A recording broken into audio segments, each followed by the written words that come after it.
안녕하세요. 오늘은 과학탐구 실험 세 번째 수행평가를 준비하면서 교과서 10쪽에서 11쪽 내용인 과학의 탐구 방법에 대해서 알아보도록 하겠습니다. 먼저 프린트물 1페이지를 보면 귀납적 탐구 방법에 대해서 나와 있습니다.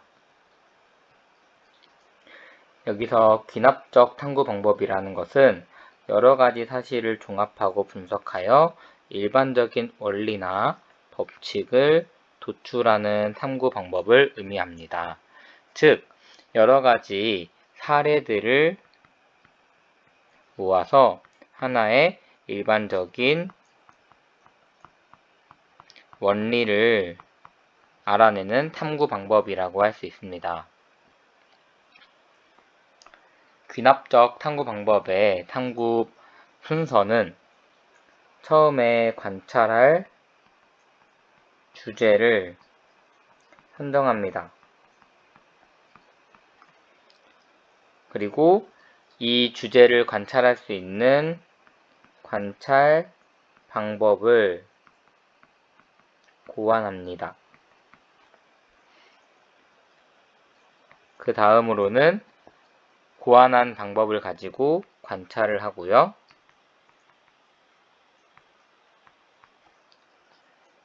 그 관찰한 결과를 해석하게 됩니다.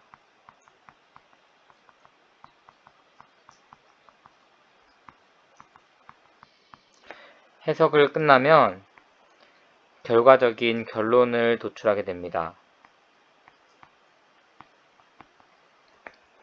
이렇게 해서 일반적인 사례로부터 일반적인 원리를 도출해내는 그런 방법을 귀납적 탐구 방법이라고 할 수 있습니다. 귀납적 탐구 방법의 예로는 세포설이 있습니다. 세포설이라고 하는 것은 모든 생물은 세포라는 기본 단위로 이루어져 있다라는 일반적인 원리인데요. 이 세포설을 입증하기 위해서 여러 가지 생물을 관찰하고 생물에 포함되어 있는 세포라는 기관을 관찰을 하게 되면서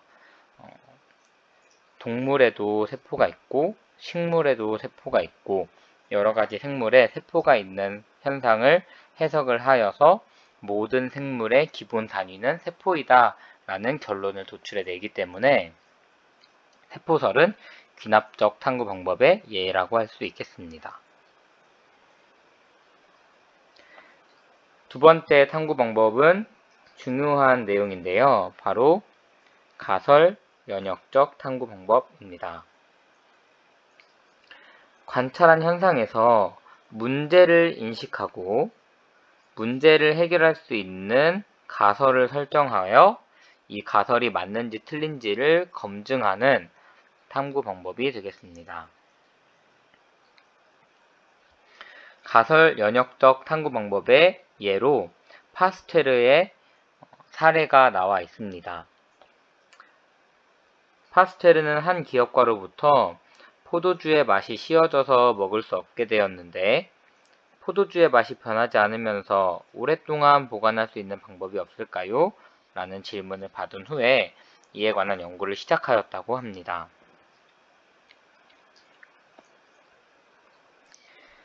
이런 문제 상황에서 가설 연역적으로 탐구를 하게 된다면 먼저 첫 번째로 해야 되는 가설 연역적 탐구 방법의 순서는 관찰 및 문제 인식이 되겠습니다.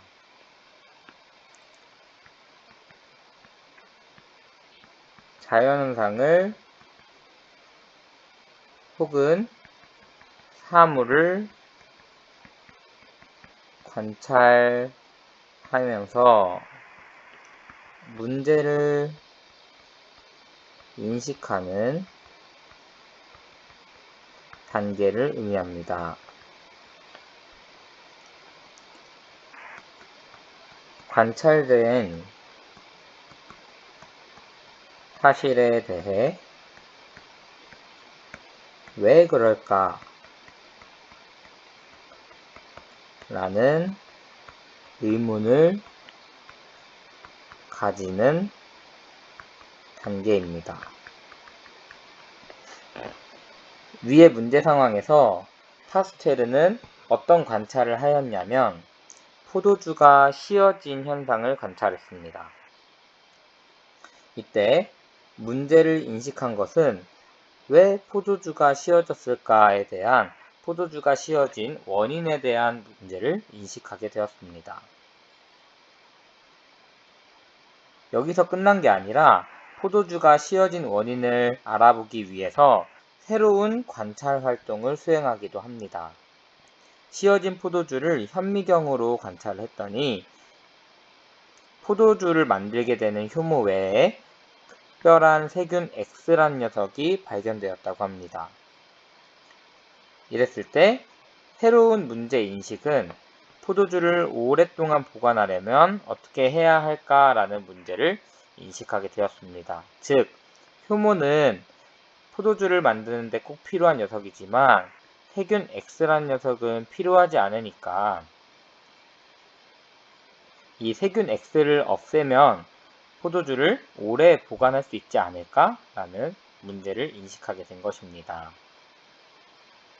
그랬을 때 이제 포도주를 오랫동안 보관하려면 어떻게 해야 할까라는 문제를 해결하기 위한 가설을 설정하게 됩니다.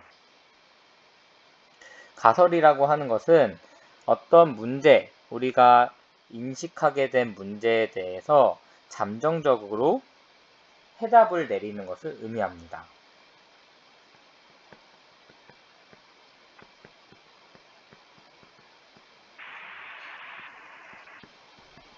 인식된 문제에 대한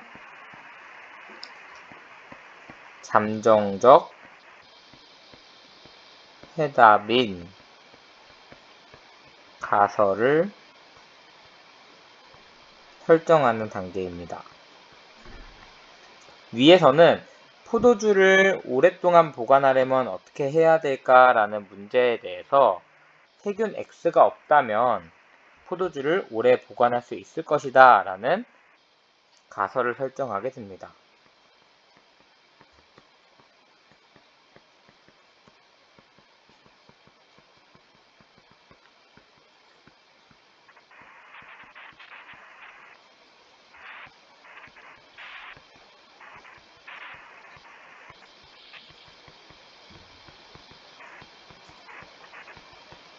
하지만 이 가설은 아직까지는 검증되지 않은 잠정적인 가설이기 때문에 잠정적인 해답이기 때문에 이 가설에 대한 입증이 필요합니다. 이 가설이 옳은 가설인지 아니면 잘못된 그른 가설인지를 판단하기 위해서 우리는 실험을 하게 됩니다. 탐구 설계와 탐구 수행을 하여서 가설이 맞는지 틀린지를 확인하게 됩니다. 탐구를 설계하고 수행하는 과정에 대해서 살펴보도록 하겠습니다. 탐구를 설계하는 것은 가설의 타당성을 검증하기 위한 체계적인 방법을 고안하는 과정을 탐구 설계라고 할 수 있습니다. 탐구 수행이란 것은 다양한 과학적 방법, 즉 관찰이나 실험 등을 통해 자료를 수집하는 과정이라고 볼 수 있습니다. 탐구 설계와 탐구 수행을 하는 데 있어서는 대조 실험이라는 것과 변인 통제라는 것이 중요합니다. 첫 번째로 대조 실험이란 우리가 실험하고자 하는 설계대로 실험을 수행했을 때 그것을 실험군이라고 얘기하고 실험군만 있어서는 안 되고 이 실험군이 효과가 있는지 없는지를 비교할 수 있는 또 다른 비교 대상, 즉 대조군을 두어서 두 가지의 실험을 해야 된다는 것입니다. 이때 실험군은 인위적으로 실험 요인을 변경 또는 제거한 집단을 실험군이라고 부릅니다. 대조군은 실험군과 비교하기 위한 기준이 되는 집단으로서 실험 요인을 변화시키지 않은 집단을 의미합니다. 다음 장으로 넘어가 보겠습니다. 다음으로 알아봐야 할 것은 변인이라는 요인입니다. 변인은 실험에 관계되는 요인으로서 우리가 변화시키거나 실제로 관찰하는 요인이 될 수 있겠습니다. 변인은 독립변인과 종속변인으로 나눌 수 있습니다. 독립변인은 용어의 뜻에서 볼 수 있듯이 실험의 결과에 영향을 주는 요인을 독립변인이라고 합니다. 독립변인이 바뀌면 실험의 결과에 영향을 줄 수 있다는 것입니다. 독립변인에도 크게 두 가지의 변인이 있을 수 있는데요. 첫 번째로는 조작 변인이 있습니다. 조작 변인은 우리가 자유롭게 바꾸어서 가설을 검증할 수 있도록 의도적이고 체계적으로 변화시키는 요인을 조작 변인이라고 합니다.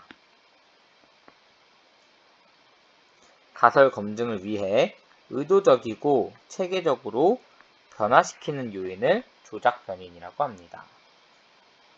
우리가 변화시키는 요인이 있다면 일정하게 유지시켜야 하는 변인도 있어야 되겠는데요. 왜냐하면 여러 가지 변인을 한꺼번에 바꾸게 되면 어떤 원인으로 인해서 결과가 나왔는지 알 수 없기 때문에 어떤 변인을 조작한다면 다른 변인들은 일정하게 유지해줘야 합니다. 이렇게 일정하게 유지시키는 변인을 우리는 통제 변인이라고 부릅니다. 말의 뜻대로 변할 수 있는 요인을 변하지 않게 통제한다는 뜻입니다. 조작 변인 이외에 실험에 영향을 줄 수 있어 일정하게 유지시켜야 하는 변인을 통제 변인이라고 부를 수 있습니다. 그렇다면 독립 변인에 이어서 또 다른 변인은 종속 변인이 있을 수 있습니다.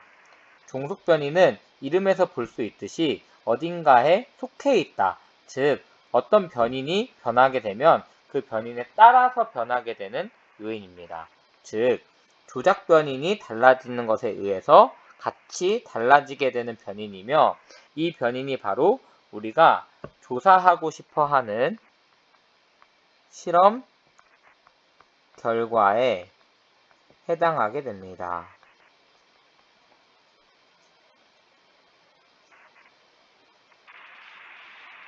이렇게 변인이라는 것의 종류에는 크게 독립변인과 종속변인이 있으며 독립변인 중에서도 우리가 조작을 해야 되는 조작변인과 조작을 하면 안 되는 통제변인이 있다는 사실을 알게 되었습니다. 이렇게 변인을 조작하기도 하고 통제하기도 하면서 실험을 하는 것을 변인 통제라고 부릅니다.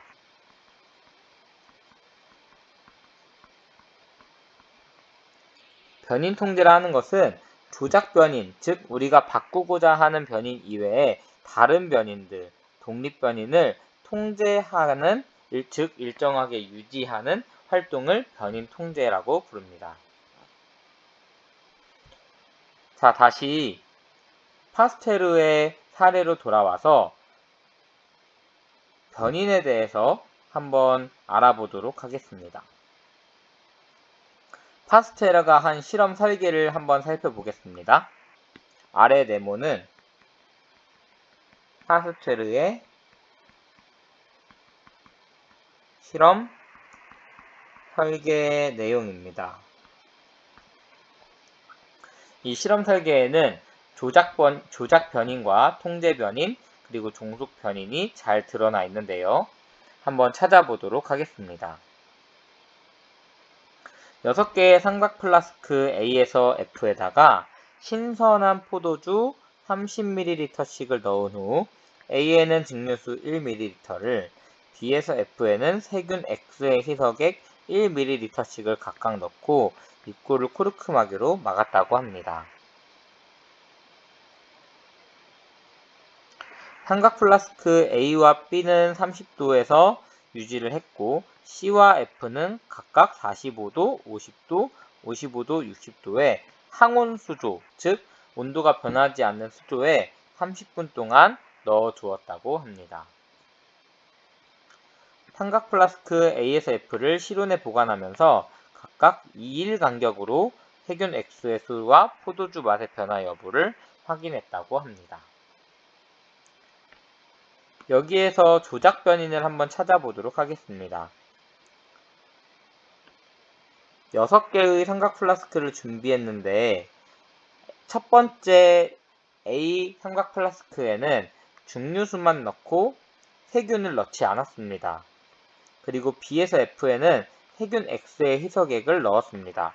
여기에서 알 수 있는 것은 조작 변이는 세균 X의 주입 여부라고 할 수 있겠습니다. 즉, 세균 X를 넣었냐, 넣지 않았냐가 조작 변인이라고 할 수 있겠습니다. 나에서도 조작 변인이 드러나 있는데요. 삼각 플라스크 A와 B는 30도에 두었고 C에서 F는 각각 45, 50, 55, 60으로 온도를 조절하고 있는 모습을 볼 수 있습니다. 조작 변이는 온도도 해당한다고 할 수 있겠습니다. 우리가 실험해보고자 하는 변인 외에 다른 변인은 다 통제해 주어야 되는데요. 통제 변인에 대해서 알아보도록 하겠습니다. 먼저는 포도주 전체의 양을 동일하게 했습니다. 신선한 포도주 30ml로 모든 포도주의 양을 통일했습니다.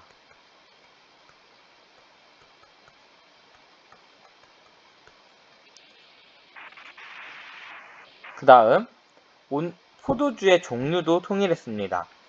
다 신선한 포도주를 사용했습니다.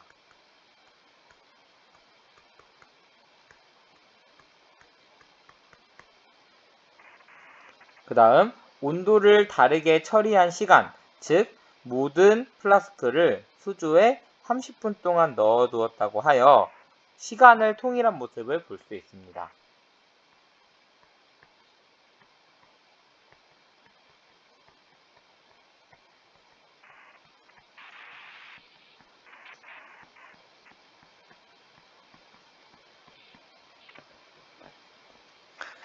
이제는 종속 변인을 찾아보도록 하겠습니다.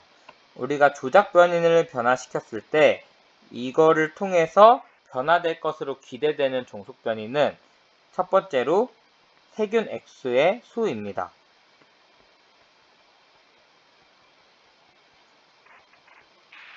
두 번째로는 포도주 맛의 변화 여부입니다.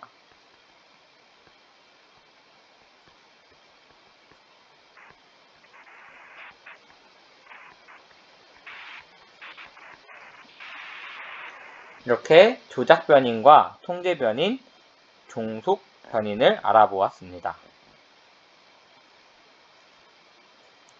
자료 해석을 보도록 하겠습니다. 변인을 통제하고 통제 실험을 통해서 변인에 따른 다양한 자료 결과를 얻었습니다. 실험 결과 얻어진 자료로부터 경향성이나 규칙성을 알아낼 수가 있습니다. 또한 실험 결과를 표나 그래프로 정리하고 해석할 수가 있겠습니다. 위 실험에서는 포도주를 55도C 이상으로 가열하여 세균 X가 사라지게 되면 시간이 지나도 포도주의 맛이 변하지 않았다는 결과를 얻게 되었습니다.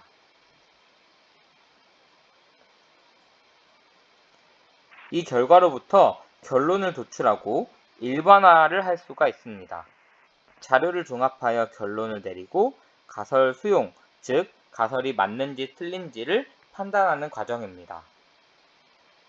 만약 결론이 가설과 일치하지 않으면, 즉 실험 결과가 가설을 뒷받침하지 않는 결과가 나왔으면 가설을 재설정해야 합니다. 그리고 다른 가설, 다시 세워진 가설을 입증할 수 있는 탐구를 계획하고 수행하는 과정을 반복합니다. 만약 결론이 가설과 일치하게 되면 다른 현상이나 경우에도 적용되는지 확인하여서 하나의 학설로 일반화하는 과정이 필요합니다.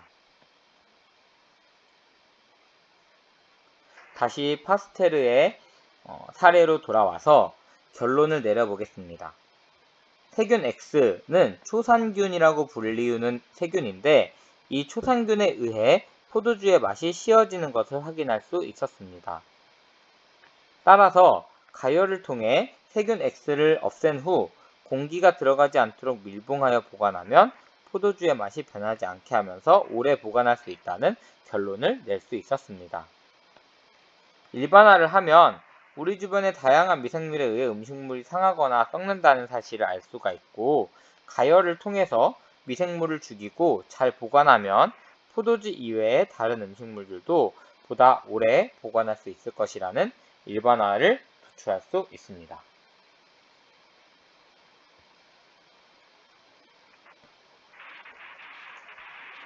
가설 연역 방법에 대한 문제를 두 문제 풀어보도록 하겠습니다. 이 문제들은 수행평가에 제출될 문제이기 때문에 자세히 들여다봐 주시기 바랍니다.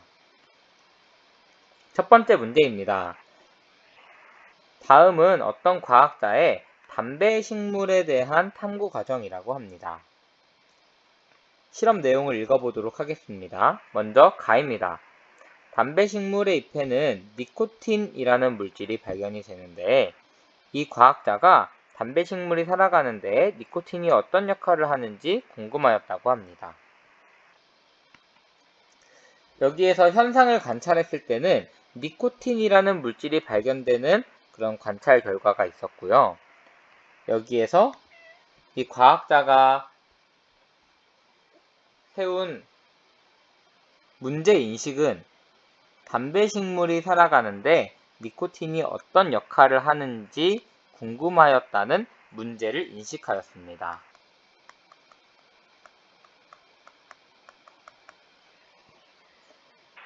파란색으로 표시한 것이 문제인식이고 빨간색으로 표시한 것이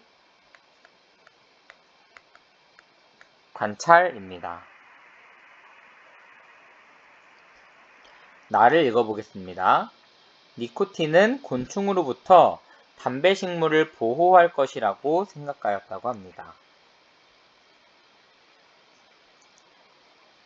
이 나의 부분은 문제를 인식한 것에 대한 잠정적인 답이므로 보라색으로 표시한 부분은 가설이라고 할 수 있겠습니다.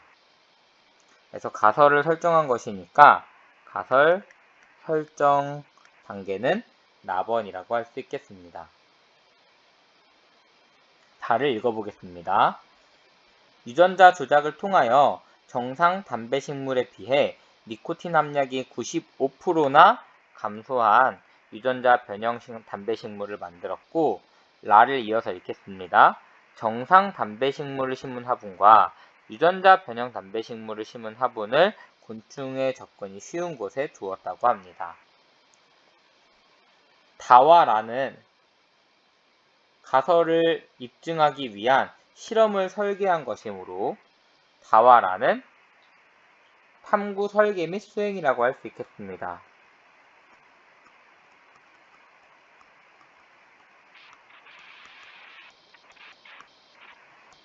이때 탐구 설계 과정에는 항상 변인이 들어가 줘야 되는데 니코틴 함량이 95% 감소한 유전자 변형 담배 식물이 바로 조작한 변인이 되겠고요.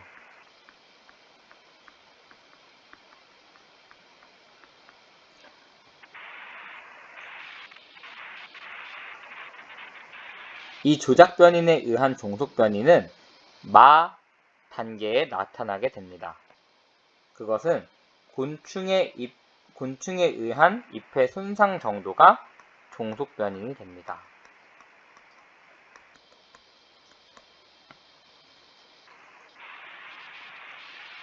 라에서 나타나는 것은 실험군과 대조군이라고 할 수 있는데요.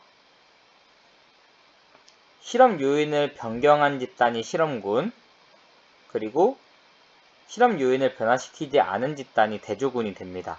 즉, 정상 담배식물을 심은 화분이 대조군이 되고, 유전자 변형 담배식물을 심은 화분이 실험군이 됩니다.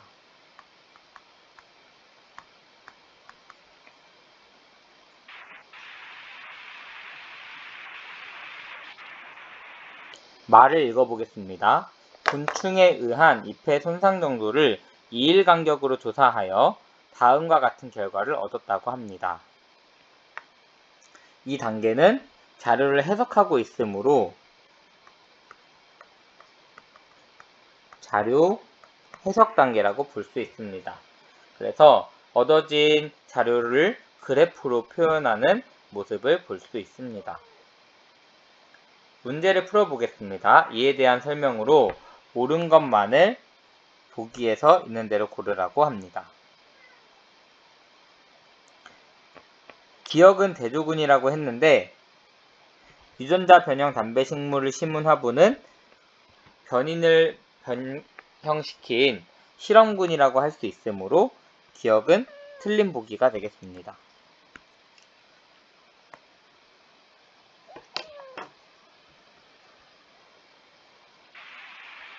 니은 보기를 보도록 하겠습니다. 종속 변이는 손상된 잎 면적이다 라고 했는데 손상된 잎 면적은 변인을 조작했을 때 따라오는 결과이므로 종속 변인이라고 할 수 있습니다.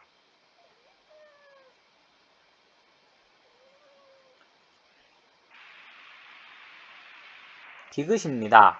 과학자는 귀납적 방법으로 탐구를 수행했다고 했는데 지금 우리가 보고 있는 실험 과정은 탐구 방법은 연역 귀납적 탐구 방법입니다. 가설 연역적 탐구 방법입니다. 따라서 귀납적 방법이 아니므로 디귿은 틀렸습니다. 정답은 1번이라고 할 수 있습니다.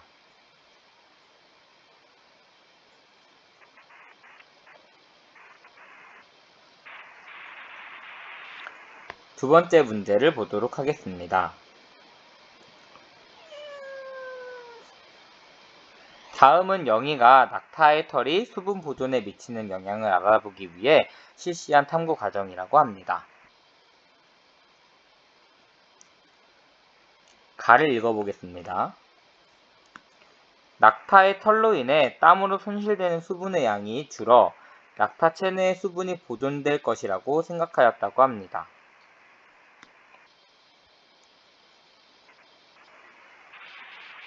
낙타의 털이 수분 보존에 미치는 영향이 문제인식입니다.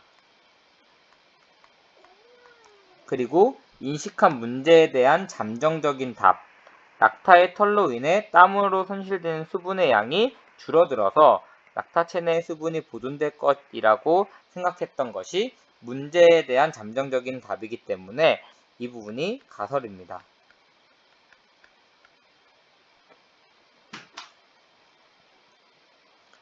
이 가설을 입증하기 위한 실험을 설계해야 되는데 이 실험을 설계하는 부분이 나입니다. 나를 읽어보겠습니다. 동일한 상태의 낙타들을 집단 A와 B로 나눈 후 집단 A는 털을 깎지 않고 집단 B는 털을 깎았다고 합니다.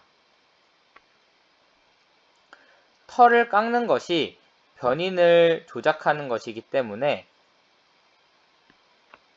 털을 깎은 집단 B는 실험군이 될 수 있습니다. 또한 털을 깎지 않은 A군은 털이 실험 결과에 영향을 주는지 안 주는지 비교하기 위한 실험군이므로 이들을 대조군이라고 할 수 있습니다.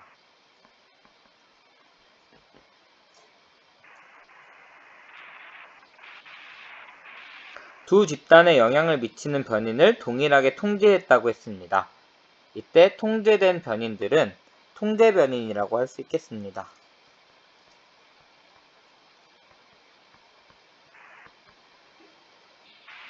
하루 동안 땀으로 손실되는 수분량은 변인을 조작했을 때 따라오는 결과이므로 수분량은 종속 변인이라고 할 수 있겠습니다. 조작 변인은 털을 깎았는지 깎지 않았는지에 대한 유무라고 할 수 있겠습니다. 문제를 풀어보겠습니다. 이에 대한 설명으로 옳은 것만을 골라보겠습니다. A는 대조군이라고 했는데 아까 초록색으로 얘기한 것처럼 A는 대조군이 맞습니다. 따라서 기억은 정답입니다. 기억은 종속 변인이라고 했는데 땀으로 손실되는 수분량을 털을 깎았는지 깎지 않았는지에 따라오는 변인이기 때문에 종속 변인이라고 할 수 있습니다.